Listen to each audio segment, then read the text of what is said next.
जी हाँ दोस्तों, मैं आपके सामने उपस्थित हुआ हूँ अपने इस यूट्यूब चैनल के माध्यम से। आपके लिए, आपके उज्जवल भविष्य के लिए मैं आपके यूपी-टीईटी, सीटेट, सुपर टेट के बहुत ही अच्छे क्वेश्चन को लेकर मैं उपस्थित हुआ हूँ। मेरा विश्वास मानिए, ये क्वेश्चन बहुत ही मेहनत से तैयार किए हैं हमने। बहुत ही अच्छे कलेक्शन के साथ आप लोगों के सामने मैं इन क्वेश्चन को लेके उपस्थित हुआ हूँ। विश्वास मानिए, आप अगर मेरे द्वारा दिए गए जितने भी मैं सीरीज दे रहा हूँ, अगर आप सही से उसको आप फॉलो करते हैं, उसको आप पढ़ते हैं, उसको आप समझते हैं, तो मैं गारंटी लेता हूँ कि आप 30 या ऐसे पूरे क्वेश्चन की बात करूँ मैं तो 150 में आप 120 प्लस हमेशा रहेंगे, नो डाउट। इसलिए मुझे ज़्यादा बोलने में नहीं, मुझे करने में विश्वास है। मेरा विश्वास है क्योंकि मैंने क्वेश्चन तैयार किया है। मैं जानता हूँ कि जो मैंने कलेक्शन लिए हैं क्वेश्चन के, ये बहुत ही इम्पोर्टेंट है आपके एग्ज़ाम के लिए, आपके उज्जवल भविष्य के लिए। जैसा कि आपको पता ही है कि क्वेश्चन या ये जो वैकेंसी है बहुत जल्द आएगी और यूपी-टीईटी की एग्ज़ाम भी निश्चित है। तो इस तरह से आप लोग लग जाइए और बहुत ही गंभीरता से लीजिए इन क्वेश्चन को। तो आइए देर ना करते हुए हम जो है इस क्वेश्चन को देखते हैं। अधोलिखित में गणित संबंधी अधिगम अक्षमता को कौन सा पद परिभाषित करता है? ठीक है, अब इसका आंसर क्या है देखते हैं। पहला दिया है नीरसता संबंधी दोष, दूसरा है पठन दोष, तीसरा है गणना दोष। जी हाँ दोस्तों, इसमें से आप ध्यान से देखेंगे तो गणित संबंधी जो दोष होते हैं या अक्षमता होती है वो गणना से संबंधित होती है। तो इसलिए ये क्वेश्चन आपका सी। और हाँ, एक बात और कहनी है, ये जो टिक लगा हुआ आप इस पे मत जाइए कि इस पे टिक लगा है। हाँ, मैंने लगाया है, ऑलरेडी लगाया है, क्वेश्चन के कलेक्शन में मैंने पहले ही लगा दिया है। इसलिए लगा दिया है कि मुझे आपकी क्षमता नहीं देखनी है, मुझे आपको अच्छे क्वेश्चंस देने हैं। बस मेरा उद्देश्य आपकी क्षमता को देखना नहीं है, बल्कि आपको अच्छे क्वेश्चन देना है। और आपको 120 प्लस हमेशा रहने के लिए मैं अच्छे क्वेश्चन का कलेक्शन लेके आया हूँ, ना कि आपकी हमको क्षमता देखनी है।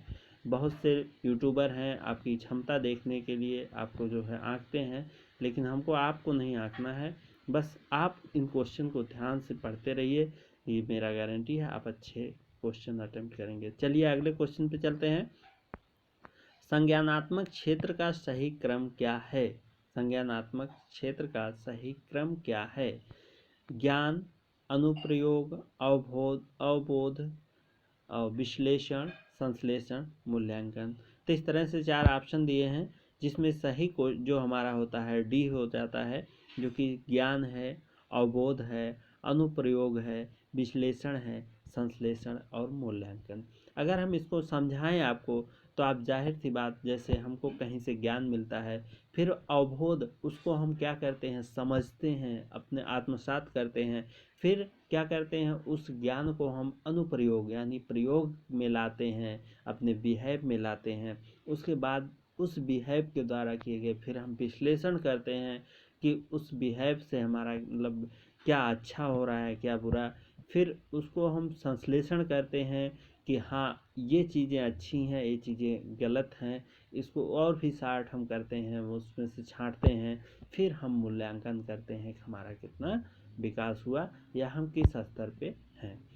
फिर चलिए इस तरह से आगे दोस्तों बढ़ते हैं। आप लोग ये समझते रहिए और इसका आप स्क्रीनशॉट लेते रहिए, आप अपने आप को देखते रहिए कैसे करना है।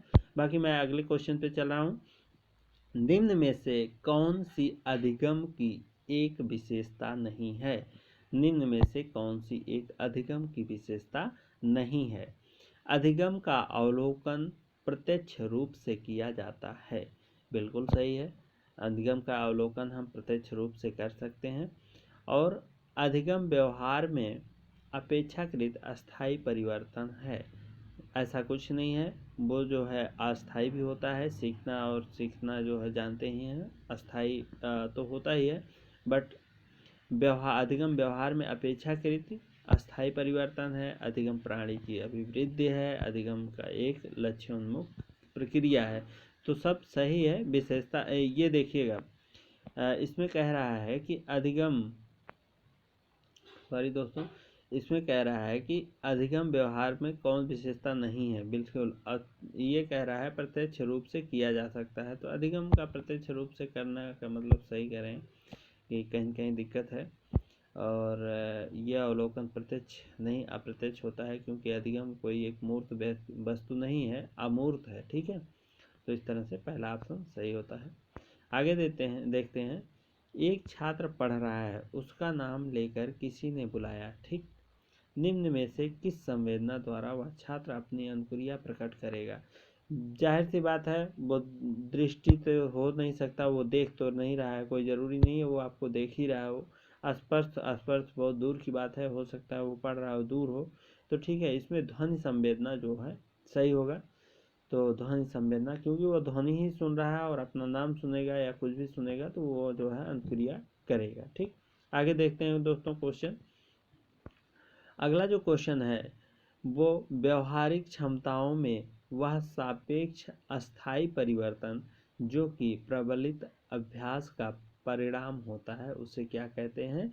अब यही है कि उसे अधिगम बोला जाता है या अधिगम कह सकते हैं, क्योंकि हम व्यवहारिक क्षमताओं में परिवर्तन ला रहे हैं, अस्थायी परिवर्तन हो रहा है। अगर हम कुछ सीख जाते हैं तो वो हमेशा के लिए बन जाता है हमारा। तो इस तरह से ये क्वेश्चन ये हो जाएगा आंसर इसका।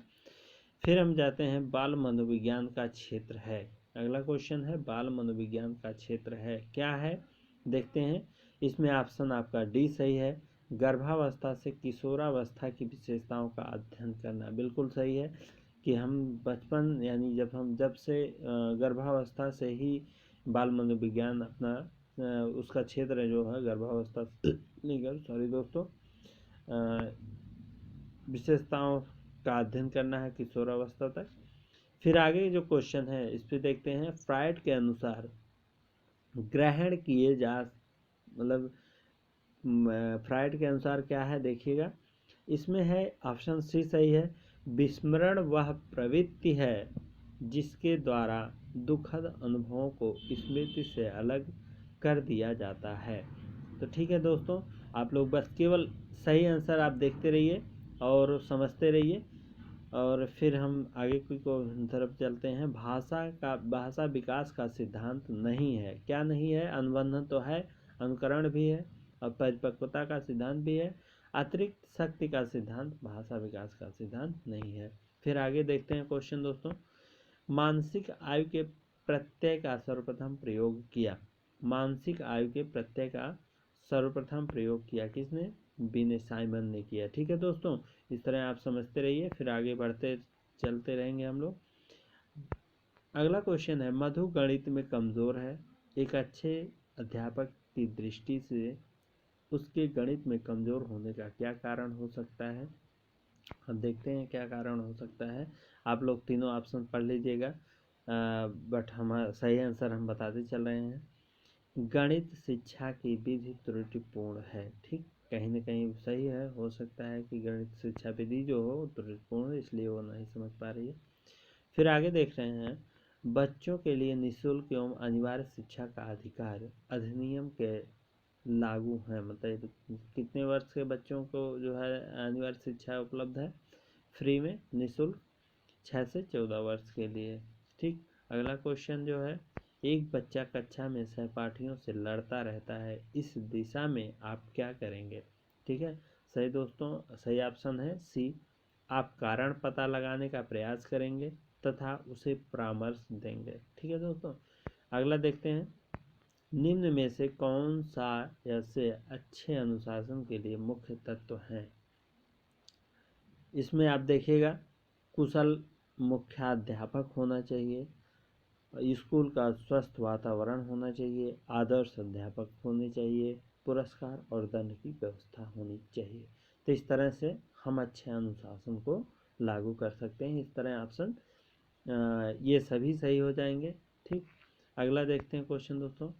एनसीएफ, ठीक, 2005 की संस्थितियों के अनुसार कक्षा एवं कक्षा 2 के विद्यार्थियों के लिए, कक्षा 1 और 2 के विद्यार्थियों के लिए मूल्यांकन का सही तरीका क्या होना चाहिए? प्रेक्षण के आधार पर करना चाहिए। ठीक है दोस्तों, आगे देखते हैं। निम्न में से कौन सा श्रव्य दृश्य सामग्री का उद्देश्य है? ठीक, इसमें देखते हैं श्रव्य दृश्य सामग्री क्या होती है। शिक्षण को प्रभावशाली बनाना, बिल्कुल सही है। फिर दूसरा कह रहा है छात्रों को क्रियाशील बनाना, बिल्कुल सही है। अगला कह रहा है विषय वस्तु में अरुचि उत्पन्न करना, ये भी जो है आपका गलत हो जाता है, क्योंकि अरुचि उत्पन्न करने के लिए नहीं बल्कि रुचि उत्पन्न के लिए श्रव्य और दृश्य सामग्री का उपयोग किया जाता है। तो इस तरह से हमारा, और दूसरा दिया था छात्रों में सृजनात्मकता उत्पन्न करना, बिल्कुल सही है। आप छात्रों को सृजनात्मक बनाते हैं, यानी उनको करने के लिए जो है प्रेरित करते हैं। तो इस तरह से हमारे दोस्तों 15 क्वेश्चन मनोविज्ञान के बहुत ही महत्वपूर्ण क्वेश्चन हैं ये। इसको आप अपने अनुसार इसको पढ़िए, समझिए, और अगर मेरा ये क्वेश्चन अच्छा लगे दोस्तों प्लीज़ लाइक करिए, कमेंट कर दीजिए, और अच्छा लगे तो शेयर कर दीजिए। धन्यवाद दोस्तों, जय हिंद। इसी के साथ